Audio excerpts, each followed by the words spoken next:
Suasana duka yang mendalam menyelimuti Kabupaten Manggarai, Nusa Tenggara Timur, pasca gempa bumi berkekuatan magnitudo 7,7 yang mengguncang wilayah Pulau Flores. Dalam proses evakuasi yang dibagikan melalui media sosial, seorang ibu bersama bayinya ditemukan meninggal dunia di bawah reruntuhan bangunan rumah yang ambruk akibat guncangan gempa. Pemandangan memilukan terlihat saat korban ditemukan terbujur kaku dalam posisi sang ibu memeluk erat bayinya.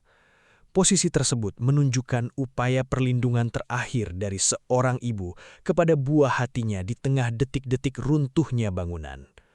Proses evakuasi berlangsung haru ketika seorang pria yang diduga suami korban turut membantu memotong kayu reruntuhan menggunakan gergaji.